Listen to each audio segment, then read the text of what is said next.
RPS tutorial में आपका स्वागत है। आज का टॉपिक है अम्ल और क्षार। तो सबसे पहले हम अम्ल के बारे में डिस्कस करेंगे। अम्ल क्या होता है? अम्ल जो है एक ऐसा पदार्थ है जो स्वाद में खट्टा होता है। ठीक है, स्वाद में खट्टा होता है।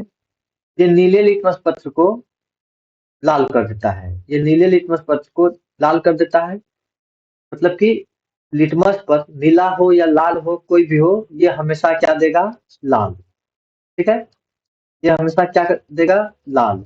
अगर नीले लिटमस पत्र को भी लाल करेगा और लाल लिटमस पत्र को भी वो लाल ही करेगा। ठीक है, ये जलीय विलयन के साथ H प्लस आयन देता है। ये जलीय विलयन के साथ H प्लस आयन देता है। एथिक शब्द जो है लैटिन भाषा से लिया गया है, जिसका कि अर्थ होता है खट्टा।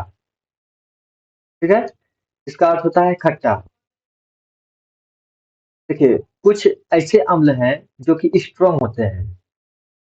ठीक है, स्ट्रॉन्ग होते हैं, स्ट्रॉन्ग एसिड, जिसको कि हम लोग बोलते हैं प्रबल अम्ल। ठीक है, तो प्रबल अम्ल कौन कौन से हैं?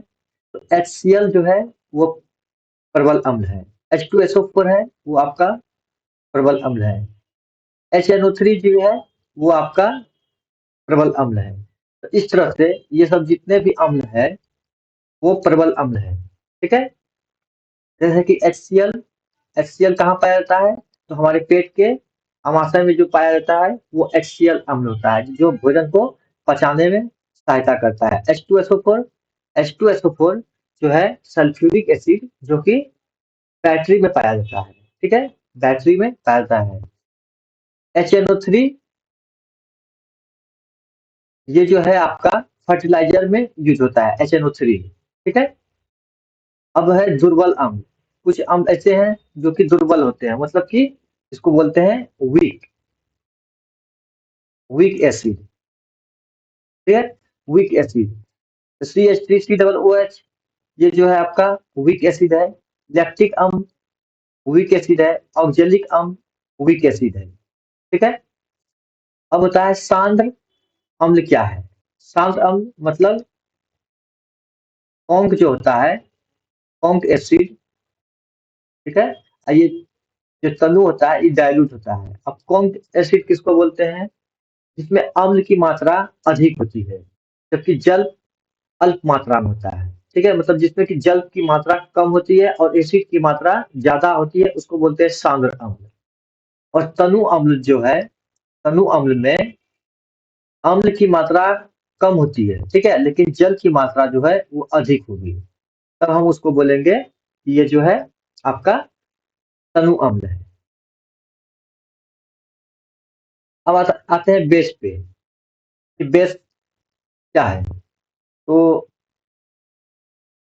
आपका बेस को बोलते हैं क्षारक। ठीक है, अब क्षारक होता क्या है? क्षारक का स्वाद कैसा होता है? क्षारक क्या करता है? यहाँ पे हम एक चीज लिखते हैं, बी। बी से हो गया ब्लू, ये होता है बेटर, ये होता है आपका बेस। बेस जो है मतलब कि क्षारक स्वाद में जो होता है कैसा होता है? कड़वा होता है।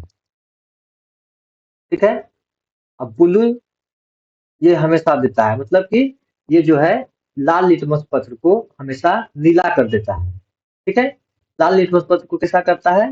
नीला करता है। ठीक है, और अगर नीला लिटमस पत्र भी दिया जाए इसमें तो वो नीला ही करेगा। ठीक है, ये हमेशा क्या देगा? ब्लू देगा। B for better, B for blue, B for best, मतलब ये हमेशा लाल लिटमस पत्र को नीला करेगा। तो यहाँ पे देखिए, बेस का जो स्वाद होता है ये कड़वा होता है। ठीक है, ये लाल लिटमस पत्र को नीला कर देता है। ठीक है, ये लाल लिटमस पत्र को नीला कर देता है। ये जलीय विलयन में OH माइनस आयन देता है। जलीय विलयन में कैसा देता है? OH minus ion. ठीक है, अब यहाँ पे जो है परवल क्षारक है। परवल क्षारक मतलब स्ट्रॉन्ग। स्ट्रॉन्ग बेस जो होता है वो कौन कौन सा होता है? स्ट्रॉन्ग बेस की श्रेणी में NaOH, KOH, ठीक है, CaOH का होल 2, ठीक है, ये सब जो होता है sodium hydroxide, potassium hydroxide, calcium hydroxide, ये सब जो होता है ना आपका स्ट्रॉन्ग बेस की श्रेणी में आता है। उसी प्रकार दुर्बल क्षार मतलब कि वीक बेस, ठीक है, वीक बेस किसको बोलते हैं? तो NH4OH जो है ये वीक बेस की श्रेणी में आते हैं। अब क्षार किसको बोलते हैं के बारे में जानते हैं। जल में घुलनशील क्षारक को क्षार कहते हैं, मतलब कि वैसा क्षारक जो जल में आसानी से घुल जाता है, ठीक है, घुल जाता है तो उसको क्या बोलेंगे हम? क्षार बोलेंगे, एल्कली बोलते हैं उसको, ठीक है। अब वैसा क्षारक जो जल में नहीं घुलता है उसको हम क्या बोलेंगे? कि वो क्षार नहीं है। इसका मतलब कि जल में घुलने वाले को हम क्षार बोलते हैं, और जो जल में नहीं घुला वो क्षारक के श्रेणी में रह जाएगा। मतलब जितना भी क्षार है वो क्षारक है, लेकिन सारे क्षारक क्षार नहीं है। ये यहाँ से हमको ये देखने को मिला, ठीक है। तो NaOH, sodium hydroxide, potassium hydroxide, magnesium hydroxide, ये सब जो है ना आपका क्षार की श्रेणी में आता है, ठीक है। अब लवण, जिसको कि हम लोग सॉल्ट बोलते हैं, ठीक है। तो लवण अम्ल वो क्षार की परस्पर अभिक्रिया से प्राप्त होता है, ठीक है। लवण और लवण जो है अम्ल और क्षार की परस्पर अभिक्रिया से प्राप्त होता है। मतलब कि लवण जब भी बनेगा तो उसमें क्षार और अम्ल दोनों का आपस में परस्पर क्रिया होगा तभी बनेगा, ठीक है। तो जैसे कि NaCl, NaCl, ये जो है आपका लवण है। KCl, ये आपका लवण है। तो मतलब कि आपस में परस्पर अभिक्रिया से ही अम्ल के और क्षार के आपस में परस्पर अभिक्रिया से ही क्या बनते हैं? सॉल्ट बनते हैं, मतलब कि लवण बनते हैं, ठीक है। अब बात आती है सूचक का, इंडिकेटर जिसको बोलते हैं सूचक। सूचक किसी दिए गए विलयन में अम्ल और क्षार की उपस्थिति को दर्शाता है, ठीक है। कितना परसेंट उसमें अम्ल है तो ज्यादा अम्लीय है, कि क्षारीय है तो ज्यादा क्षारीय है, ये उसका बताता है। इनका रंग, गंध अम्लीय या क्षारीय माध्यम में बदल जाता है, ठीक है। सूचक का जो प्रकार होता है उसको अब हम पढ़ेंगे। सूचक का प्रकार, सूचक कितने प्रकार के होते हैं? पहला तो होता है प्राकृतिक सूचक, जो कि हमें प्राकृतिक से मिलते हैं उसका उपयोग करते हैं। कृत्रिम सूचक, जो कि हम मानव द्वारा बनाए जाते हैं, कृत्रिम सूचक। गंधीय सूचक, गंधीय सूचक में आपका जो भी आ जाए दोनों आ जाएगा। तो यहाँ पे देखते हैं प्राकृतिक सूचक जो है ये पौधे में पाया जाता है, जैसे कि लिटमस पत्र। लिटमस पत्र जो है एक लाइकिन नामक पौधे से प्राप्त किया जाता है। लाल पत्ता गोभी, आप तो जानते ही हैं पत्ता गोभी के बारे में, ठीक है। डायड्रेंजिया पौधे के फूल, ठीक है, डायड्रेंजिया पौधे के फूल। और हल्दी के बारे में भी आप अच्छी तरह से जान रहे हैं। तो सबसे पहले लिटमस के बारे में हम चर्चा करते हैं, ठीक है। तो लिटमस जो होता है, लिटमस में जब हम एसिड डालेंगे तो वो लाल कर देता है, ठीक है। लिटमस में जब हम एसिड डालेंगे मतलब कि अम्ल डालेंगे तो वो लाल कर देगा, और जब क्षार डालेंगे तो वो नीला कर देता है। अब पत्ता गोभी, ये सब जो है सूचक है, ठीक है। पत्ता गोभी में जब हम अम्ल डालेंगे तो वो लाल कर देता है। इसके बाद अगर इसमें अगर क्षारक डालेंगे तो वो हरा कर देता है, ठीक है। इसके बाद सूचक में आता है हल्दी। हल्दी को जो है अगर हम हल्दी में अम्ल को डालते हैं तो इसमें कोई बदलाव नहीं आएगा, ठीक है। लेकिन हल्दी में जैसे ही हम क्षार को डालेंगे तो वो कैसा कर देगा? लाल कर देगा, ठीक है। जैसे कि हल्दी में हम लोग कभी कभी चूना मिलाते थे, चूना मिलाने के बाद जो होता है ना वो केसरिया कलर लाल टाइप का आ जाता था। 26 जनवरी में झंडा फहराने के टाइम में हम लोग कलर बनाते थे। इसके बाद डायरेंजिया के फूल का रस में जब एसिड डालेंगे तो वो नीला कर देगा, और जब बेल डालेंगे तो वो गुलाबी कर देगा, ठीक है। यहाँ पे प्राकृतिक सूचक का हम डील कर दिए। अब आता है कृत्रिम सूचक। कृत्रिम सूचक में मेथिल ऑरेंज आता है, फिनोप्थेलिन आता है, ठीक है। मेथिल ऑरेंज और फिनोप्थेलिन जो होता है उसका अब हम देख लेते हैं। तो फिनोप्थोलिन में अगर हम एसिड डालते हैं तो कोई परिवर्तन नहीं होता, रंगहीन हो जाता है वो, ठीक है, रंगहीन हो जाता है। और जैसे ही क्षार डालेंगे तो वो पिंक कलर देगा, पिंक कलर, पिंकी पिंकी। इसके बाद मेथिल ऑरेंज में जो है अगर हम एसिड डालते हैं तो वो लाल कर देता है, और अगर हम क्षार डालते हैं तो वो पीला कर देता है। ये सब ऑब्जेक्टिव में आपका क्वेश्चन हर सवाल में, हर एग्जाम में देखने को मिलता है। अब आता है बात कि यहाँ पे जो है गंधीय सूचक के रूप में जो है अम्ल या क्षार माध्यम में बदल जाता है। ये है प्याज है, लौंग का तेल है, ठीक है। तो जैसे कि प्याज का रस में अगर एसिड डालेंगे तो तीक्ष्ण गंध देगा, बहुत ही खराब गंध निकलेगा, ठीक है।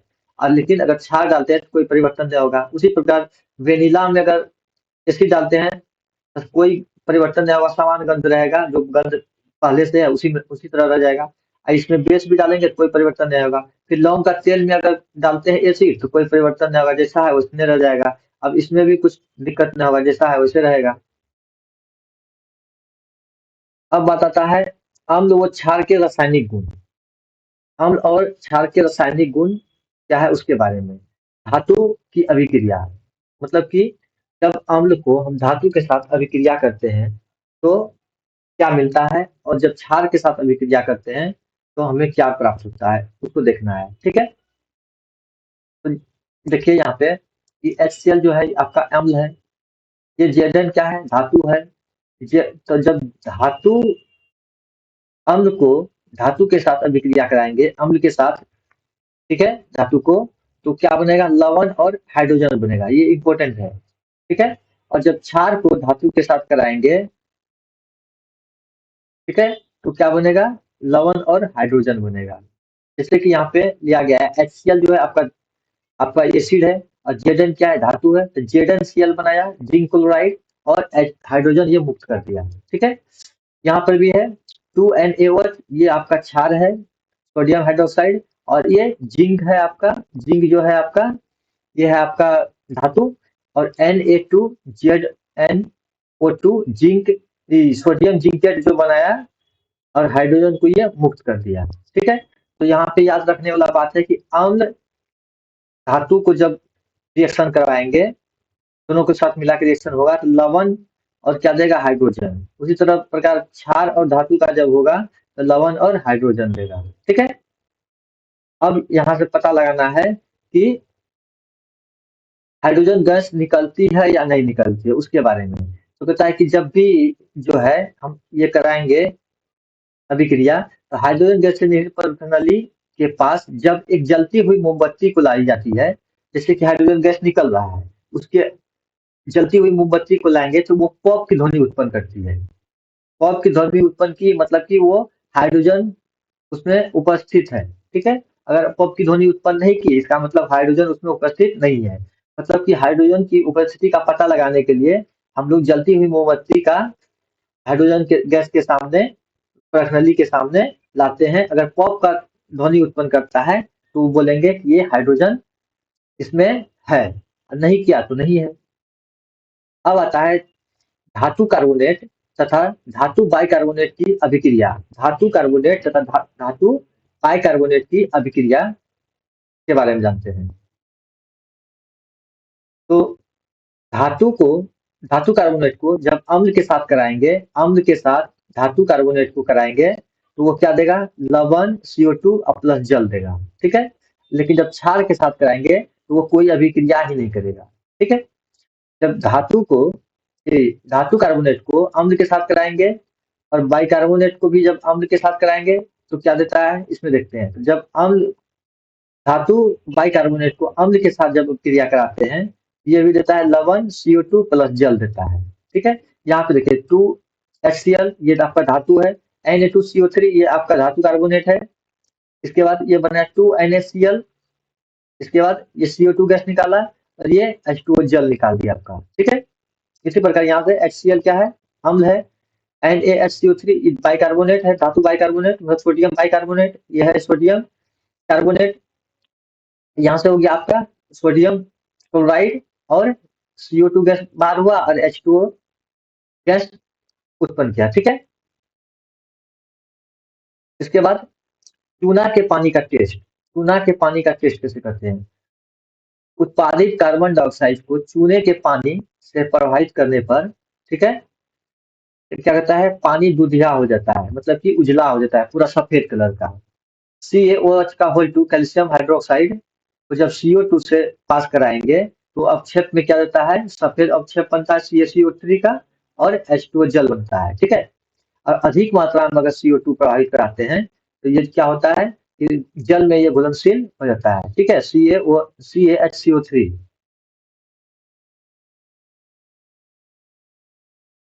अब होता है अम्ल एवं क्षार, अम्ल एवं क्षार की परस्पर अभिक्रिया। अम्ल और क्षार का जब परस्पर अभिक्रिया करवाएंगे तो उसमें क्या होता है कि जो अगर अम्ल बरियार होगा तो क्या होगा, अगर क्षार ताकतवर है तो क्या होगा, जो ज्यादा स्ट्रॉन्ग रहेगा उसका प्रबलता देखने को मिलेगा, ठीक है। तो अम्ल और क्षार का जब परीक्षण कराएंगे, मतलब कि अभिक्रिया कराएंगे, तो वो क्या बनाएगा, लवण बनाएगा और जल बनाएगा, ठीक है, लवण और जल बनाएगा। तो उदासीनीकरण अभिक्रिया किसको बोलते हैं उसको पहले देख लेते हैं। जब अम्ल द्वारा क्षार का प्रेक्षित प्रभाव तथा क्षारक द्वारा अम्ल का प्रभाव समाप्त हो जाता है और परिणाम स्वरूप लवण और जल प्राप्त होता है। मतलब लवण और जल बनने का क्या है, जब अम्ल और क्षार का अपना अपना जो प्रभाव है जब खत्म हो जाएगा, प्रभाव ही खत्म हो जाएगा, तो क्या बनेगा, उदासीनीकरण, मतलब कि वो न्यूट्रल हो जाएगा, ठीक है।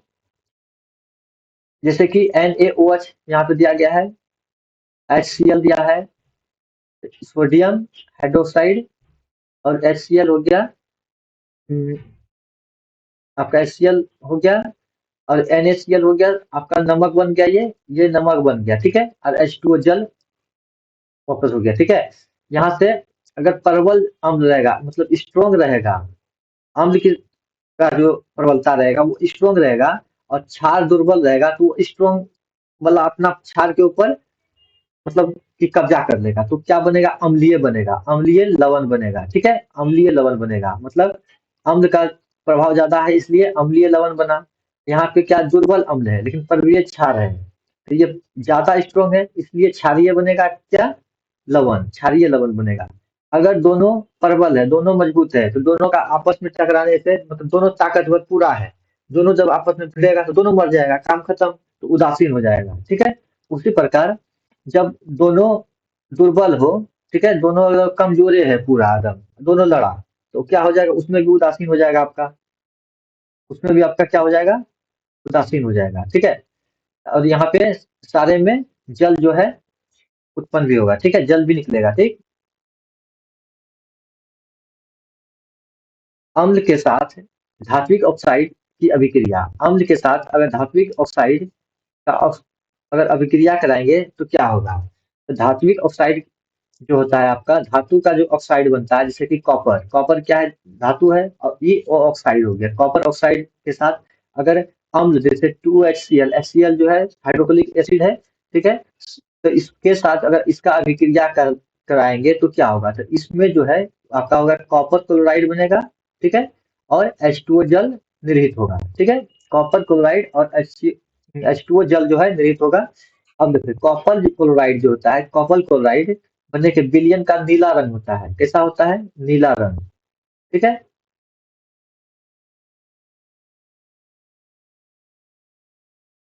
नीला रंग होता है, ठीक है। धात्विक ऑक्साइड की प्रवृत्ति क्षारीय होती है, धात्विक ऑक्साइड जो बनेगा उसका प्रवृत्ति जो है क्षारीय होता है, वो नेचुरली क्षारीय होता है, ठीक है, क्योंकि ये अम्ल के साथ क्रिया करके लवण और जल बनाता है। अम्ल के साथ जब भी क्रिया करेगा धात्विक ऑक्साइड वो हमेशा क्या बनाएगा, यहाँ पे देखिए दिया गया है, ये आपका इम्पोर्टेंट है कि जब भी धात्विक ऑक्साइड अम्ल के साथ क्रिया करेगा वो हमेशा लवण और जल देगा, ठीक है। उदाहरण के लिए कॉपर ऑक्साइड, ठीक है, MgO, जैसे कि MgO+2HCl देंगे तो क्या बनेगा, MgCl2+H2O, ये बन जाएगा आपका, ठीक है। ये आपका हो जाएगा, क्या हो जाएगा, ये लवण हो जाएगा, मतलब कि सॉल्ट हो जाएगा, ठीक है, और ये जो हो जाएगा आपका मतलब कि वाटर जल हो जाएगा, ठीक है। अब आया अधात्विक ऑक्साइड, मतलब कि धातु नहीं होना चाहिए, ठीक है। और क्षार, क्षार के साथ अगर क्रिया करेंगे, क्षार के साथ अभिक्रिया कराएंगे, ठीक है, क्षार के साथ अभिक्रिया कराते हैं तो क्या बनता है, ठीक है। यह है अधात्विक, जैसे कि कार्बन डाइऑक्साइड हो गया और CaOH का होल टू, ये आपका हो गया क्या, क्षार हो गया। तो CaCO3, मतलब कि जब जब भी अधात्विक को क्षार के साथ अभिक्रिया कराते हैं, क्षार के साथ अभिक्रिया कराते हैं, तो वो क्या देगा, हमेशा लवण और जल देगा, लवण और जल देगा, ठीक है।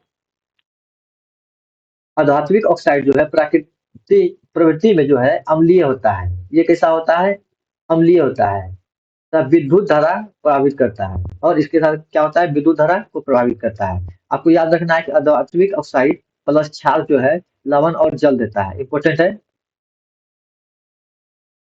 जलीय विलयन में अम्ल और क्षार, देखिए जलीय विलयन में अम्ल और क्षार का क्या अपना योगदान होता है, उसके बारे में जानिए। देखिए जलीय विलयन में अम्ल जो है H प्लस आयन देता है, H प्लस आयन देता है किसमें, जलीय विलयन में।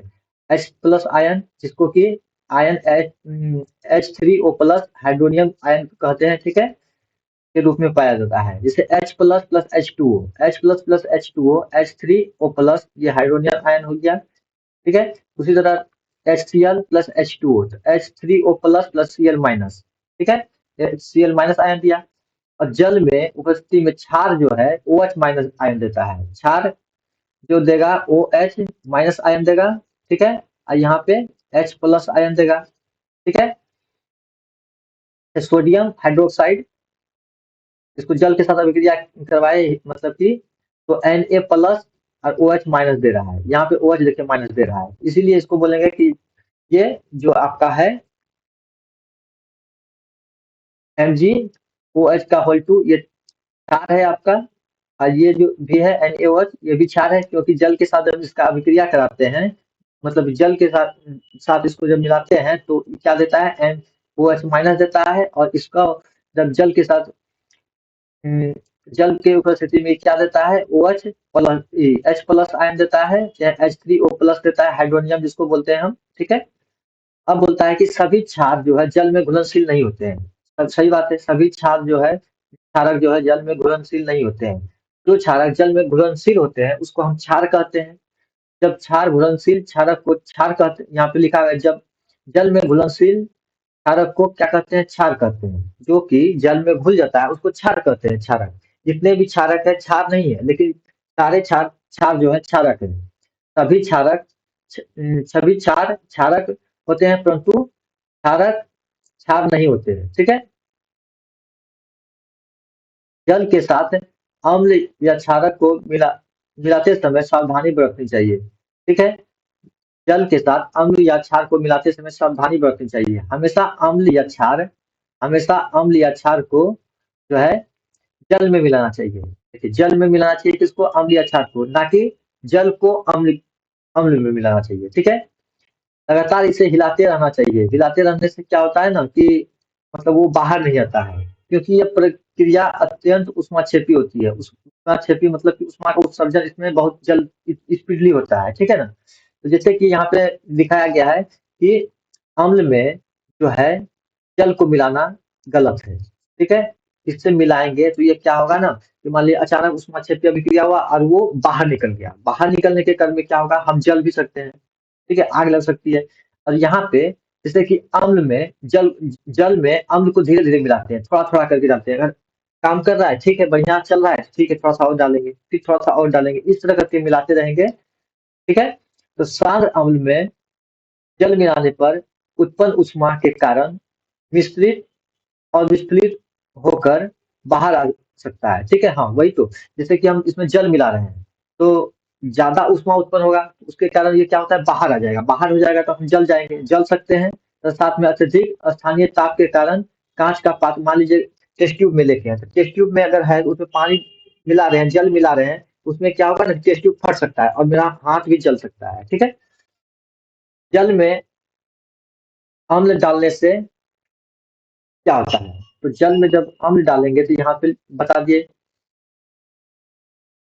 यहाँ भी बता दिए कि कांच का जो है वो फट जाएगा, अगर होगा वो बाहर आएगा तो उससे भी हम जल जाएंगे, ठीक है। अब यहाँ पे जो पीछे सारा चीज पढ़ाए हैं उसका निचोड़ यहाँ पे दिया गया है। जैसे कि अम्ल की अभिक्रिया अगर धातु के साथ कराते हैं, ठीक है, अम्ल का अभिक्रिया अगर धातु के साथ कराते हैं तो मेरा ये बनता है, ठीक है। अम्ल का अभिक्रिया अगर धातु के साथ कराते हैं तो अम्ल प्लस धातु तो क्या बनता है, लवण और H2 बाहर आता है, ठीक है। उसी प्रकार अम्ल और धातु और धात्विक ऑक्साइड के साथ कराते हैं, वो क्या बनता है, लवण और जल बनता है। उसी प्रकार बाइकार्बोनेट के साथ कराते हैं, धातु बाइकार्बोनेट के साथ, तो मेरा क्या बनता है, लवण और CO2 प्लस जल बनता है, ठीक है। अगर क्षार के साथ कराते हैं तो क्या बनता है, लवण और जल बनता है। उसी तरह धातु कार्बोनेट के साथ जब कराते हैं अभिक्रिया तो वो क्या बनता है, लवण और जल, और CO2 बाहर आता है, ठीक है। उसी प्रकार देखिए क्षार की अभिक्रिया जब धातु के साथ कराते हैं, ठीक है, धातु के साथ जब कराएंगे क्षार का अभिक्रिया तो क्या बनेगा, क्षार प्लस धातु, ठीक है, कराएंगे तो क्या बनेगा आपका, लवण और H2 बनेगा, ठीक है। उसी तरह अधात्विक ऑक्साइड के साथ कराएंगे तो क्या बनेगा, लवण और जल बनेगा। उसी प्रकार जब धातु बाइकार्बोनेट के साथ करवाते हैं कोई अभिक्रिया ही नहीं करता है, ठीक है। और अम्ल के साथ अगर कराएंगे क्षार का अभिक्रिया तो वो लवण और जल देगा, ठीक है। उसी प्रकार धातु बाइकार्बोनेट के साथ जब करवाते हैं तो ये क्या देता है, कोई अभिक्रिया ही नहीं करता है। अम्ल और क्षार में समानता होती है, वो H प्लस आयन देता है, ठीक है।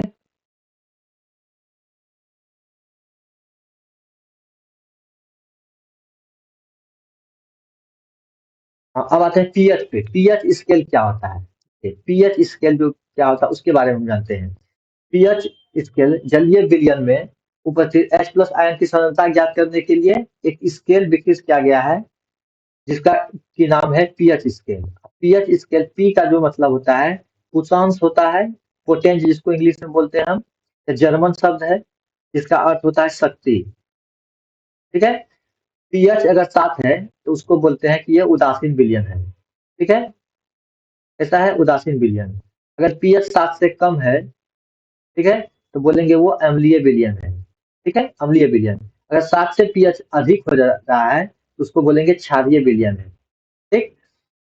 अगर स्केल पे 0 से 14 तक पीएच ज्ञात करने के लिए उपयोग में लाया जाता है। पीएच कितना, 0 से 14 तक।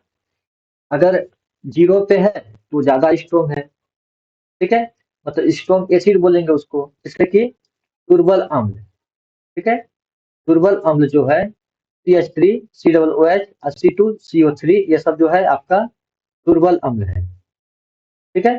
और इसके बाद जब बात हम करेंगे अम्ल का, तो अम्ल जो है हमेशा H प्लस आयन जल में देगा, ठीक है। अब प्रबल अम्ल की श्रेणी में जो आता है आपका, ये आपको पहले ही बता चुके हैं कि HCl H2SO4 HNO3 ये सब आता है आपका प्रबल अम्ल। उसी प्रकार देखिए जितना ज्यादा आपका पीएच स्केल रहेगा, मतलब कि जैसे कि पीएच स्केल आपका आ गया 0 पे तो ज्यादा एसिडिक हो जाएगा, ठीक है। उसी प्रकार क्षार का जो होता है, क्षार जैसे कि मान लीजिए आपका क्षार का जो दिखाया गया है, क्षार जो है जलीय विलयन में क्या देता है, OH माइनस देता है। और दुर्बल क्षार जो होता है ये दिया है NH4OH। इसके बाद जब प्रबल क्षार के श्रेणी में लेंगे तो आपका NaOH KOH ये सब आपका प्रबल क्षार के श्रेणी में आएगा, जो कि हम सबसे ऊपर भी समझा चुके हैं इसको।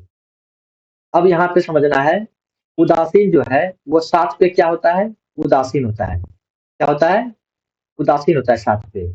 और अगर 7 से अगर कोई बढ़ रहा है, ठीक है, 7 से अगर बढ़ रहा है तो उसको बोलेंगे कि वो जितना ज्यादा बढ़ेगा वो उतना ज्यादा जो है, मतलब कि क्षारीय होते चल जाएगा, ठीक है। मान लीजिए आपका 14 पे आ गया तो वो ज्यादा क्षारीय हो जाएगा, ठीक है। और इसके बाद अगर 0 पे आ गया तो वो ज्यादा अम्लीय हो जाएगा, मतलब 0 के 7 से अगर 0 के साइड बढ़ेगा तो वो अम्लीय होगा, और 7 से अगर 14 के साइड बढ़ेगा तो वो क्षारीय होगा, ठीक है। H प्लस आयन सांद्रता में वृद्धि, ठीक है, H प्लस आयन सांद्रता में कमी इधर आता है, ठीक है। यहाँ पे दिया गया है कि पौधे में पशु पीएच के प्रति संवेदनशील होते हैं, हमारे शरीर में पीएच जो होता है 7 से 7.8 पीएच होता है। अगर होता है कि अगर वर्षा जल में 5.6 से कम पीएच आंका जा रहा है तो वो अम्लीय वर्षा कहलाएगा। ठीक है। देखिए प्रबल अम्ल, अगर अम्ल स्ट्रॉन्ग है, प्रबल क्षार भी है, तो बोले थे पहले ही उदासीन बनेगा। ठीक है। अगर दोनों प्रबल अम्ल है तो अम्लीय बनेगा। तो जिसका ज्यादा हिस्सेदारी उसका यहाँ पे उतना भागीदारी।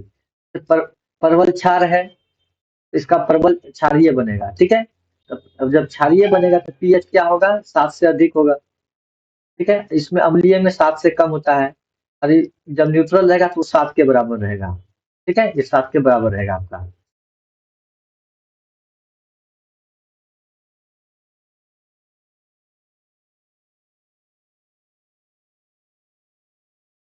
यहाँ पे है आपका विरंजक चूर्ण। विरंजक चूर्ण जो होता है, इसका फॉर्मूला होता है CaOH का होल टू।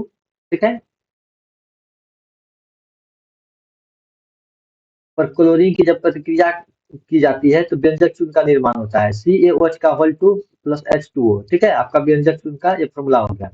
इसका उपयोग जो है, का उपयोग वस्त्र उद्योग में, सूती कपड़ा में, लिनेन के व्यंजक में किया जाता है, कागज की फैक्ट्री में किया जाता है, लकड़ी के मज्जा को व्यंजक के लिए किया जाता है, रासायनिक औद्योगिक उद्योगों में किया जाता है, उपचायक के रूप में किया जाता है, पीने वाले जल को जीवाणु से मुक्त करने के लिए भी किया जाता है। ठीक है।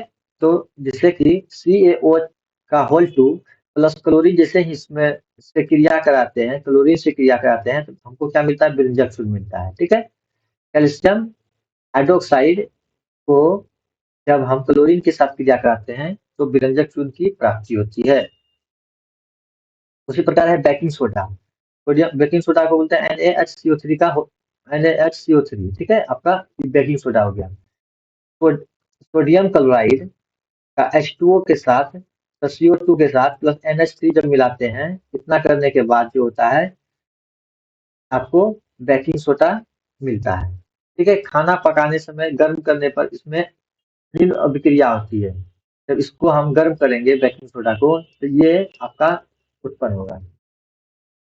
बेकिंग सोडा का पाउडर बनाने में, किसमें, पाउडर बनाने में बेकिंग सोडा टाइट्रिक अम्ल होता है प्लस टाइट्रिक अम्ल बेकिंग सोडा में, इसको पाउडर बनाने में भी किया जाता है। इसके बाद आपका इसका उपयोग सोडा अम्ल अग्निशामक में भी किया जाता है। धावन सोडा Na2CO3 इंटू 10H2O को क्या बोलते हैं, धावन सोडा। ठीक है। सोडियम कार्बोनेट के पुनः क्रिस्टलीकरण, सोडियम कार्बोनेट के साथ जब और क्रिस्टलीकरण करेंगे तो धावन सोडा प्राप्त होता है, Na2CO3 इंटू 10H2O प्राप्त होगा। ठीक है। इसका उपयोग कांच, साबुन एवं कागज कागज उद्योग में किया जाता है। ठीक है। इसके बाद इसका उपयोग बोरेक्स के उत्पादक में किया जाता है। इसका उपयोग घरों की साफ सफाई के लिए किया जाता है। जल की कठोरता हटाने के लिए किया जाता है, मतलब कि कोई कठोर जल है उसको कम कठोर करना है तो उसको उसके लिए क्या करते हैं, हम धावन सोडा का उपयोग करते हैं। Plaster of Paris, POP, CaSO4 into half H2O, इसको क्या बोलते हैं, प्लास्टर ऑफ पेरिस। ठीक है। जिप्सम को 373 के पर गर्म करने पर जल के अणुओं को त्याग कर कैल्शियम सल्फेट जो होता है अनहाइड्रेट POP बनता है। POP को बोलते हैं प्लास्टर ऑफ पेरिस। ठीक है। यह सफेद चूना को जल में जिप्सम बनकर ठोस प्रदान करता है। ठीक है, इसको बोलते हैं जिप्सम। ठीक है। इसका उपयोग, प्लास्टर ऑफ पेरिस का उपयोग डॉक्टर टूटी हुई हड्डियों को जोड़ने के लिए करते हैं। जैसे कि मेरा हड्डी कोई टूट जाता है तो उसमें क्या करते हैं डॉक्टर, एक प्लास्टर ऑफ पेरिस से उसको पूरा लगा देते हैं और उसको फिक्स कर देते हैं ताकि वो हिले डुले नहीं और सही समय पे हड्डी जो है जुड़ जाए। इसका उपयोग खिलौने बनाने में किया जाता है। प्लास्टर ऑफ पेरिस का प्रयोग जैसे कि छोटी छोटी मूर्तियां बनाने में, सजावट सामान बनाने में, चुकिया बनाने में, मूर्ति बनाने में, आपका घर के पंखा के ऊपर जो डिजाइन बनता है वो भी प्लास्टर ऑफ पेरिस का ही बनता है। ठीक है। इसका तो सतह को चिकना बनाने के लिए किया जाता है। ठीक है। POP का उपयोग सतह को चिकना बनाने के लिए किया जाता है। तो आज के सेशन में इतना ही। आशा करता हूँ कि आप लोगों को समझ में आ रहा होगा। ऐसे ही आप लोग मेरा वीडियो को देखते रहें। और लाइक सब्सक्राइब करते रहें। Thank you.